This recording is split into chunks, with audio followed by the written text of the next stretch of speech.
Déjà, on avance avec une liste citoyenne de rassemblement, qui paraît un peu étrange aux politiques en place, mais notre liste est citoyenne, parce que la majorité des personnes qui composent cette liste n'appartiennent à aucun parti politique.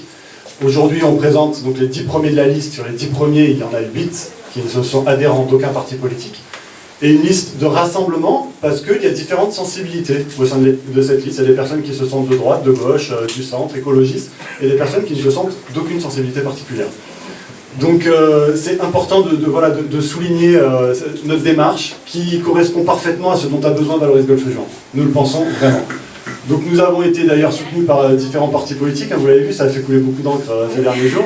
Des partis politiques de droite et de gauche, le MoDem, le parti occitan de Michel Ribeiro, je salue Sylviane Franzetti qui est avec nous aujourd'hui, le Parti Socialiste, l'Europe Écologie, le Parti Radical de gauche. Encore une fois, si on a accepté le soutien de ces partis, on le dit depuis le début, on le répète, c'est parce qu'ils ne nous imposent rien. C'est parce que on est très content d'avoir le soutien de ces partis, on l'accepte avec plaisir, mais on ne les aurait pas acceptés si on avait été contraint de quoi que ce soit. Là, nous gardons la complète maîtrise de nos choix au niveau local. Nous sommes une liste d'intérêt communal et nous le resterons avant, pendant et après les élections pendant les 6 ans qui viennent.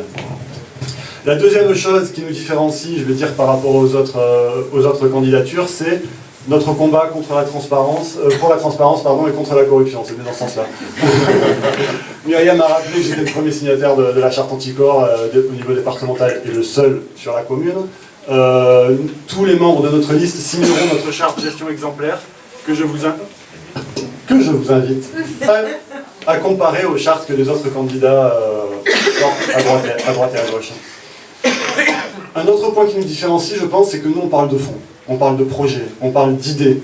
Et ça, c'est vraiment quelque chose d'important. On a été les premiers à aller voir les habitants, le premier à faire des réunions participatives, les premiers à sortir nos propositions, les premiers à expliquer les grandes lignes de notre programme. Et on a toujours cette volonté aussi d'être positif, d'accord, de pas alimenter une certaine morosité. Il y a des atouts dans cette commune qu'on veut valoriser.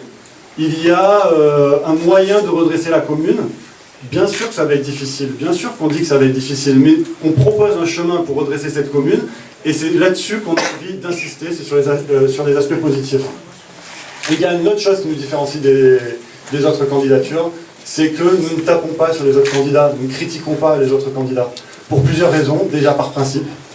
Une campagne électorale, c'est de proposer des idées aux habitants, aux électeurs, et aussi parce que nous, on a déjà fait la preuve que nous étions les opposants principaux à la politique de M. Gumiel. Donc aujourd'hui, nous voulons parler idées, projets, et rien d'autre. Donc oui, on dérange, on le sent bien. Toutes ces différences font que nous dérangeons, qu'on gêne le train-train politicien de la commune. On l'a vu d'ailleurs la semaine passée avec la déprogrammation du reportage sur le Château Robert de TF1 suite à l'intervention de M. Gumiel, ce qui a, on va dire, beaucoup choqué les habitants de la ville à juste titre. Mais aujourd'hui, enfin, par ma voix, je crois qu'on se joint tous, je pense que vous serez d'accord avec moi, hein. Je dis très clairement à M. Gumiel, notre combat pour la transparence ne faiblira pas, malgré les pressions, malgré les insultes. Donc oui, nous dérangeons. Encore une fois, c'est une bonne chose, parce que nous représentons une forme d'alternative positive. Voilà, dans cette commune, les habitants en ont marre, ils ne savaient pas vers qui se tourner. Voilà, nous, aujourd'hui, on représente une sorte de vote contestataire positif, j'ai envie de dire, et modéré. Donc on est ravis d'être cette alternative, on est ravis d'être le vote utile, on est ravis d'être le vote contestataire, on est ravis d'être le vote crédible.